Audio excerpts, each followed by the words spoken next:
This is Samsung A15 4G, যেখানে অন্যান্য ব্র্যান্ডগুলো 20-25 হাজার টাকা বাজেটে যেসব স্পেক দিতে পারছে না, সেখানে স্যামসাং মাত্র 16-17 হাজার টাকায় সেসব স্পেক দিচ্ছে। শুধু স্পেকই দিচ্ছে না, কোয়ালিটি কোয়ান্টিটি দুটোই ঠিক রাখছে। কথা বলছি স্যামসাং A15 4G ফোনটি নিয়ে। ফোনটিতে দেওয়া হয়েছে 8GB RAM, 128GB ROM, 90Hz refresh rate, super AMOLED display এবং 5000 mAh ব্যাটারি। হ্যাঁ, 50 মেগাপিক্সেলের ক্যামেরাও রয়েছে। এখানেই শেষ নয়, এছাড়াও এই ফোনটির ভালো মন্দ আরো অনেক দিক রয়েছে। তা নিয়ে আজ বিস্তারিত কথা বলবো। আমি রিমন আহমেদ, আপনারা দেখছেন ABC take.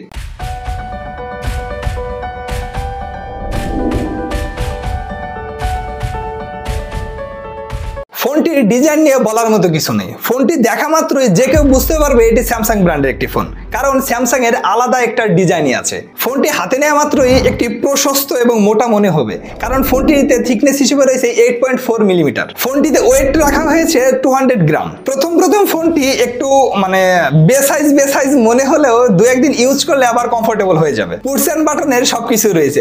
3.5 millimetre headphone Jack এবং রয়েছে নয়েজ ক্যান্সেলেশন মাইকও। ফোনটির পাওয়ার বাটনের সাথে রয়েছে ফিঙ্গারপ্রিন্ট সেন্সর, যার পজিশন ছিল ঠিকঠাক এবং এর আনলক স্পিডটা ছিল ইমপ্রেসিভ। এই ফোনটির আরো একটি ইমপ্রেসিভ বিষয় হচ্ছে আমার কাছে এর ডিসপ্লে, কারণ ফোনটিতে রয়েছে 90Hz রিফ্রেশ রেটের একটি সুপার অ্যামোলেড ডিসপ্লে। ডিসপ্লেটির সাইজ রাখা হয়েছে 6.5 ইঞ্চ। পার্সোনালি আমার কাছে স্মার্টফোনের এই সাইজটা পারফেক্ট মনে হয়, যার রেজুলেশন ছিল বেশ চমৎকার, 1080x2340 পিক্সেল এবং পিপিআই ডেন্সিটি রয়েছে 396, যা সর্বোচ্চ 800 নিটস পিক ব্রাইটনেস দিতে সক্ষম। ফোনটির চিন আর বেজেল, ডিসপ্লের কালার এবং প্রপার সানলাইটে এর ভিজিবিলিটি ছিল বেশ চমৎকার। শুধু আপনার একটা বিষয় মেনে নিতে হবে, আর তা হলো ওয়াটার ড্রপ ডিসপ্লেটা। এই একটা বিষয় ছাড়া এই ফোনটির ডিসপ্লে নিয়ে অভিযোগ করার মতো আর কিছুই নেই। ক্যামেরা, A15 এই ফোনটির রেয়ারে রয়েছে ট্রিপল ক্যামেরা সেটআপ, যার মেইন ক্যামেরা হিসেবে রয়েছে 1.8 অ্যাপাচারের 50 মেগাপিক্সেলের ক্যামেরা। দ্বিতীয়টি রয়েছে 2.2 অ্যাপাচারের 5 মেগাপিক্সেলের আল্ট্রা ওয়াইড ক্যামেরা এবং সর্বশেষ 2.4 অ্যাপাচারের একটি ম্যাক্রো লেন্স। এই ফোনটির রিয়ার ক্যামেরার পারফরম্যান্সের কথা যদি বলি, প্রপার সানলাইটে বেশ ভালো রকমের ছবি দিতে পারছিল। স্যামসাং ব্র্যান্ডের ফোনগুলো যে ভিভিড কালারের ছবির পারফরম্যান্স দিতে পারে, এই ফোনটিও সেম পারফরম্যান্স দিচ্ছিল। ছবিতে কালার অ্যাকুরেসি, শার্পনেস, ডিটেইলস খুব ভালোভাবে লক্ষ্য করেছি, সবকিছুই ঠিকঠাক ছিল। প্রপার সানলাইটে এর ছবি খুবই ভালো ছিল। রিয়ার ক্যামেরা দিয়ে ছবি তোলার সময় যদি 50 মেগাপিক্সেল সিলেক্ট করে ছবি তোলেন, তাহলে আরো বেটার রেজাল্ট পাবেন। রিয়ার ক্যামেরার পোর্ট্রেট মোডের পারফরম্যান্স ছিল বেশ ভালো। পোর্ট্রেট মোড দিয়ে তোলা ছবিতে সাবজেক্ট ফোকাসিং এবং ব্লারনেসটা ছিল অসাধারণ। ব্লারনেসটা কখনোই মিসম্যাচ করেনি, মিসম্যাচ জনিত কোনো সমস্যা আমরা ফেস করিনি, পারফেক্ট ব্লার করতে পারছিল। এই ফোনটিতে 5 মেগাপিক্সেলের আল্ট্রা ওয়াইড রয়েছে, তবে এখানে যদি 8 মেগাপিক্সেলের আল্ট্রা ওয়াইড দিত তাহলে আরো বেশি ভালো হতো।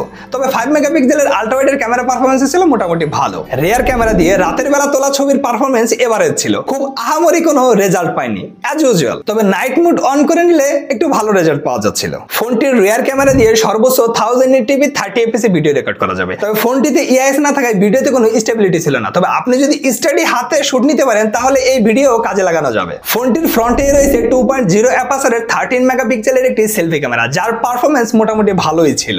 প্রপার সানলাইটে তোলা ছবি ভালো ছিল, ছবিতে কালার অ্যাকুরেসি ছিল ঠিকঠাক। তবে ফ্রন্ট ক্যামেরা দিয়ে পোর্ট্রেট মোডে তোলা ছবিতে স্কিন টোনটা একটু সফট করে দেয়।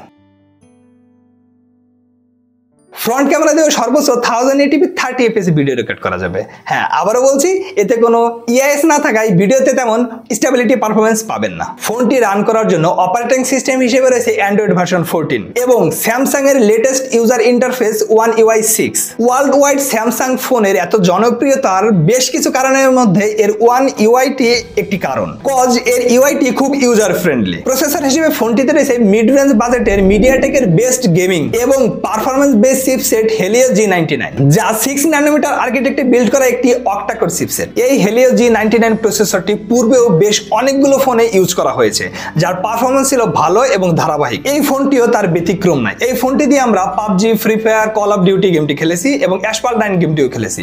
পাবজি গেমটি খেলার সময় ফুল ফ্রেম রেটে একটু ল্যাগ করছিল, তবে মিডিয়াম গ্রাফিক্স সেটিংসে বেশ ভালো পারফরম্যান্স দিতে পারছিল।